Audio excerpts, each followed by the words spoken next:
All right, welcome to this explainer. Today, we're going to unpack a literal thousand-year-old intellectual puzzle.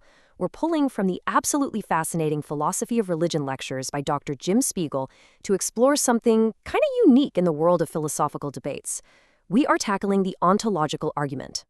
Now, this is an argument that has captivated, frustrated, and honestly challenged some of the greatest minds in history, and we're going to break the whole thing down step by step. So let's just dive right into this wild premise. Can we logically prove the existence of God without ever looking at the outside physical world? Seriously, no looking at the stars, no analyzing the complexity of nature, no historical evidence, just pure, unadulterated thought. It sounds kind of like a magic trick, right? But for centuries, brilliant philosophers have argued that, yeah, this is entirely possible. Okay, to play this philosophical game, we first have to define the rules. We're dealing with what philosophers call an a priori argument. Now, as Dr. Spiegel points out, an a priori argument doesn't appeal to anything in our physical sense experience. You don't need a telescope. You don't need a microscope. The entire proof is supposed to be established by mere reflection. It literally all happens right inside your own head. Section 1. Thinking God into existence. This brings us back to the 11th century and a monk named Saint Anselm. He's the philosopher who really sparked this entire debate. Anselm had this intuition that you could prove the divine just by thinking about it properly, and he formally developed this into a theory in his work called the Proslogium.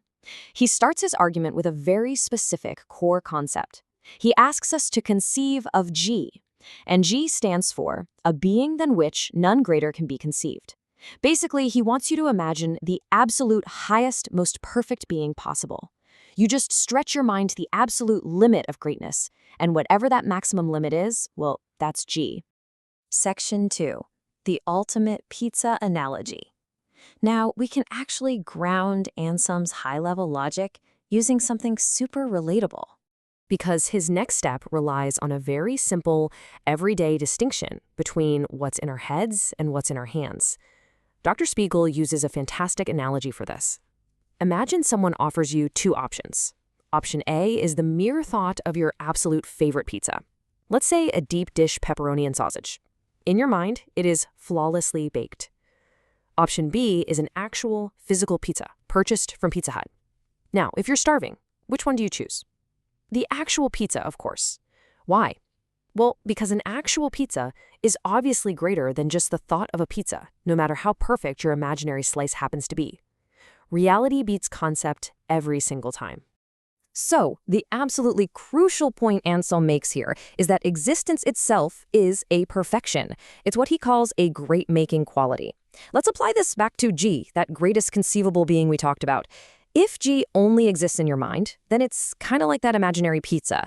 It wouldn't truly be the greatest because you could easily imagine a greater version, one that actually exists in reality. Therefore, to avoid contradicting your own definition, the greatest conceivable being absolutely must actually exist. Anselm even pushed this further in a second modal version of his argument. He claimed a truly perfect being's non-existence is literally unimaginable. If it's truly the greatest being, it must exist necessarily. As Dr. Spiegel humorously points out, to quote Wallace Shawn's character from The Princess Bride, the idea of this being not existing is simply inconceivable. You literally can't even coherently imagine its non-existence without tying your brain in complete knots.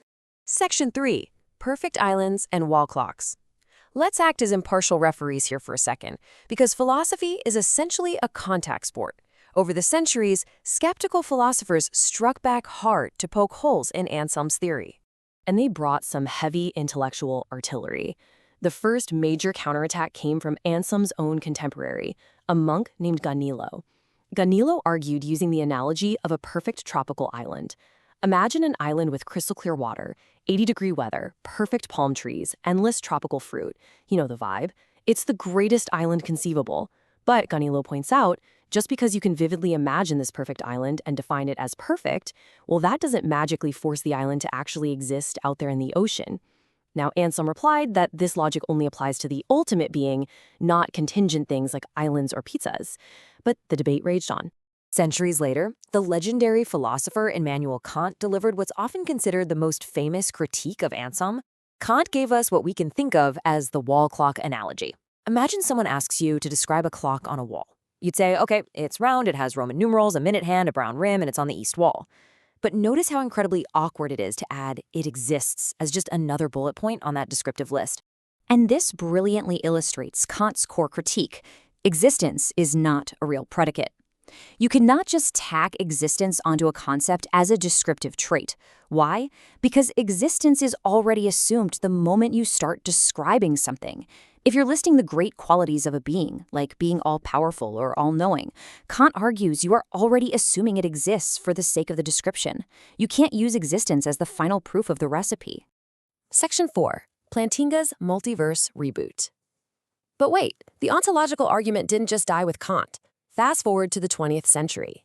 Philosophers like Norman Malcolm, Charles Hartshorne, and most notably Alvin Plantinga gave this ancient argument a massive, modern upgrade using something called modal logic.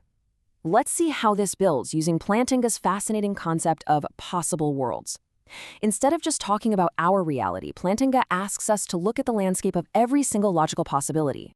Plantinga lays it all out in a logical 3-step reboot. Step 1. Is it logically possible that a maximally great being exists in at least one possible world? If you say yes, we move to step 2.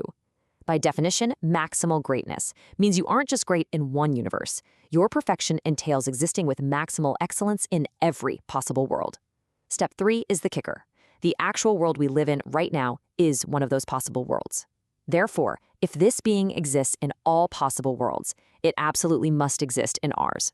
Section 5, the omnipotence paradox. It's an incredibly tight logical loop. However, modern critics, including philosophers like Jean-Paul Sartre, challenged Plantinga's very first step. They bypass the possible worlds math entirely and go straight for the root, questioning if a maximally great being is even a logically coherent concept to begin with. These critics point out a potential inherent contradiction between two of the ultimate divine attributes that make up maximal greatness. Specifically, they look at the friction between being all-powerful, or omnipotent, versus being all-knowing, or omniscient.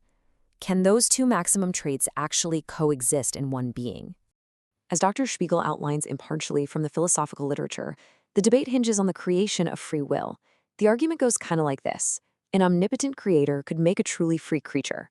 But if that creator is also omniscient, they already know the absolute future of that creature. If the creature's entire future is known in advance with total certainty, can that creature actually be considered free?